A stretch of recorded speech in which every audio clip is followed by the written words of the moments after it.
Je vous le disais en titre, les brûlures d'enfants, on en parle, devenue une cause de consultation, d'hospitalisation et même de décès.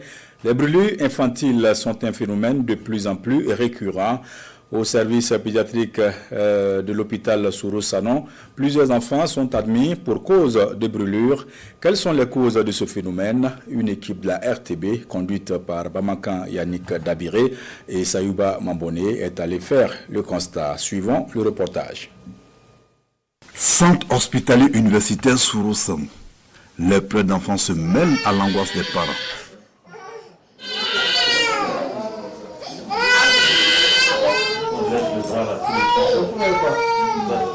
Chaque jour, des enfants sont admis ici au service des grands brûleurs de la pédiatrie.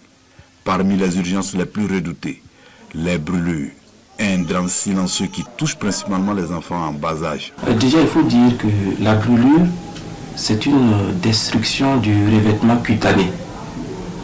Et cette destruction peut s'étendre au tissu sous-jacent. Après être reçus aux urgences chirurgicales, ils font un détour au bloc opératoire pour leur nécrosectomie, c'est-à-dire quand on va enlever les croûtes. Et puis quand ils sont stables, ils viennent en hospitalisation ici pour la poursuite des soins. Actuellement, ils sont en train de faire les pansements.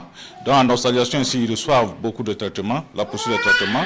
On va lutter contre la douleur, l'infection et la dénutrition également. Les causes de ces brûlures-là, c'est principalement par l'eau chaude.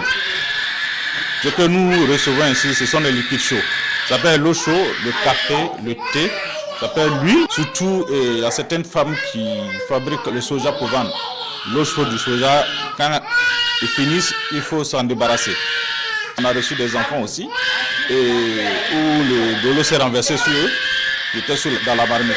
Avec l'avènement des téléphones Android, maman aussi qui se retrouve sur ces gens de portables, là, sur le TikTok, en train de faire des vidéos, et puis on oublie totalement les enfants. Selon les spécialistes, les brûlures représentent une part importante des hospitalisations pédiatriques, avec parfois des conséquences irréversibles. L'OMS estime que la brûlure est cause de 180 000 décès par an.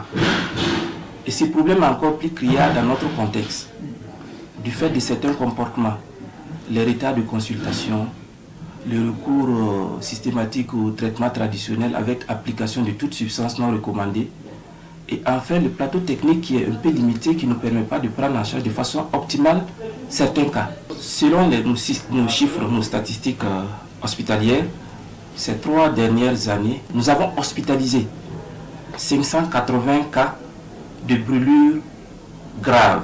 Et ces patients ont un âge moyen qui tourne autour de 3 ans. La période de pic, c'est la période s'étendant de décembre, janvier, février. La mortalité est assez élevée. Le taux de mortalité est de 25%. C'est-à-dire que sur 4 patients qu'on reçoit, il y a un qui décède. Dans cette salle, l'attente est longue et douloureuse. Pour ses parents, l'accident s'est produit à la maison, un lieu pourtant censé être sûr. Des mères parfois désemparées veillent sur leurs enfants hospitalisés. Pour beaucoup, l'accident est survenu en quelques secondes seulement. Elle est partie le matin s'asseoir à côté du gaz. Donc ça a pris sa Jeep. Donc vraiment, ça a été très grave. Voilà, donc c'est ça qui nous a amenés ici. On est là presque plus de 10 mois. Voilà, comme il y a eu le greffage aussi. Donc présentement, bon, c'est en train d'aller très bien.